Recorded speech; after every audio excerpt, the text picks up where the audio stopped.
on his back wheel the whole time.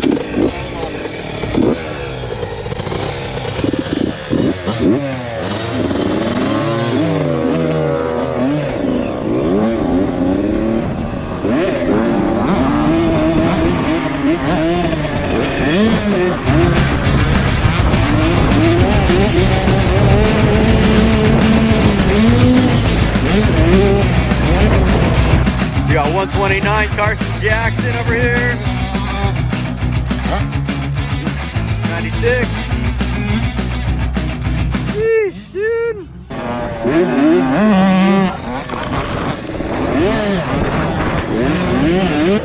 What gear are you in? 4. I hit it though.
Got to do it, man. Good job. I kind of like wheel tapped the face a bit, but... Day 2.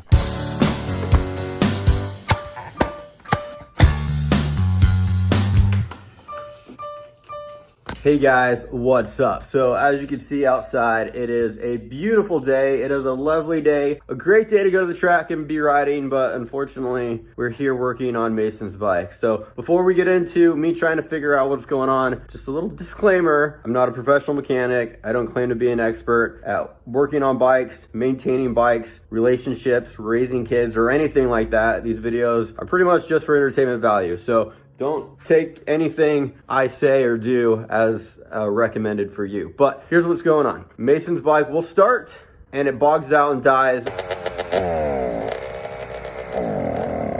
We're gonna check a few things within my capabilities and see if I can figure it out. A lot of the information that I got actually comes from YouTube and people commenting. Thank you to everybody for leaving comments and advice. Here's what we've done so far. We changed the gas, put new gas in. We changed the spark plug. I cleaned out the carburetor. The carburetor actually looked pretty good, but I cleaned it twice. I checked all the jets. From what I could tell, the jets all look good. They seem to be clear. There's daylight shining through each one of them. I think the jets are fine. Some people recommended the air boot. There may be an air leak in the air boot. I checked that. From what I can tell, from what I could see, I don't see any noticeable holes in the air boot for an air leak. The other thing we could check is reeds. They're kind of a pain to get into, so I checked that here in a second. The last thing that people recommended, which I didn't think about, is the day that Mason's bike was running good, he ran out of gas on the track. After that, it eventually started to bog out. So what could have happened is dirt and gunk or grime or whatever from the gas tank got into either the fuel line or the hose or the valve under the gas tank. There may be a filter, there may be something next to the valve on the gas tank. So I don't know. We're gonna check that, see what happens. There's definitely some sand, a little bit of dirt in there. Well, let's get the hose, flush this thing out, and see what that does.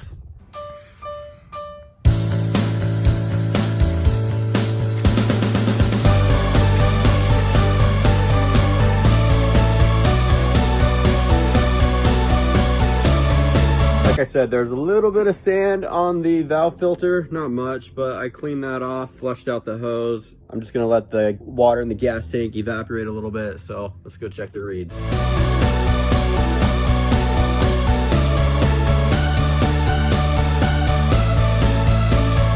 I don't know what you think, but I think the reads look fine. There's no chips, no cracks.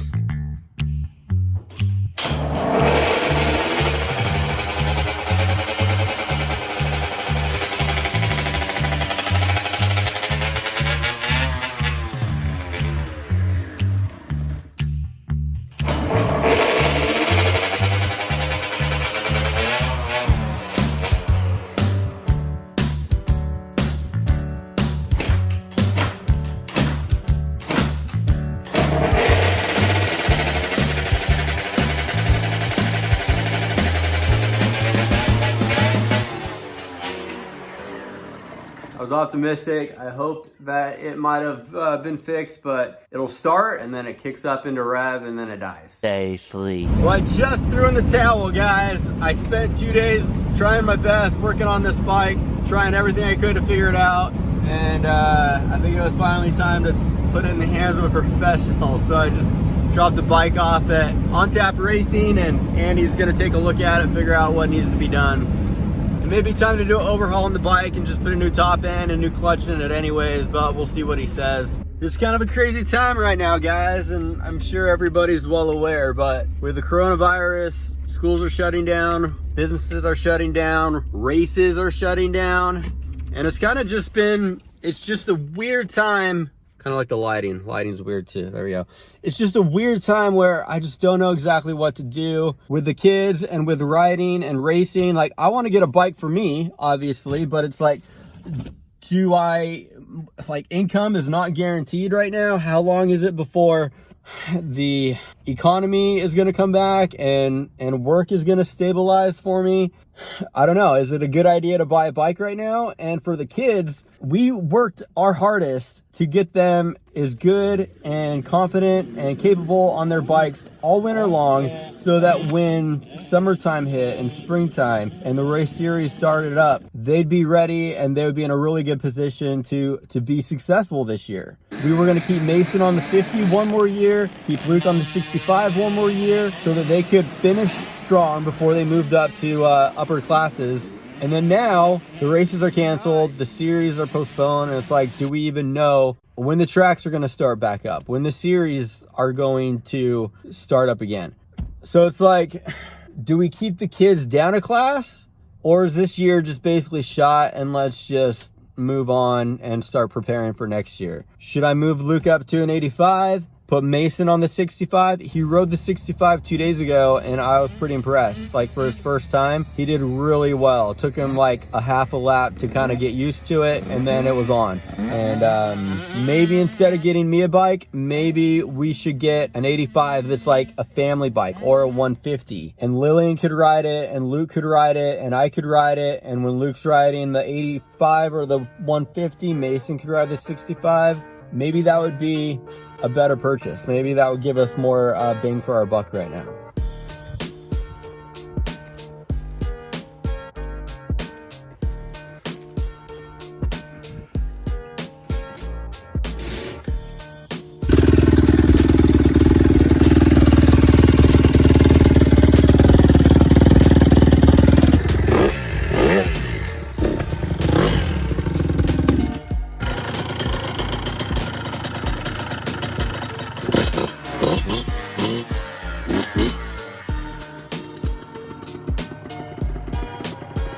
Well, that was kind of a surprise. I just went to look at the 150 that I found on Facebook Marketplace. The guy was asking $2,200, which I thought was a little much. That bike's, I don't know. I have no experience riding a 150, but I said, hey, do you got any other bikes for sale? And he's like, yeah, I got a smaller one. I was like, yeah, what do you got? And then he says he's got a, I think he said 2000 or 2001 YZ80. Could be a nice little bike to bridge for Luke. Something to ride right now before he gets an 85. Frees up the 65. Lets Mason ride that one while his 50's getting fixed. I don't know. I might have to go back and get one of those. The 150 or the 80. You'll just have to wait and see which one.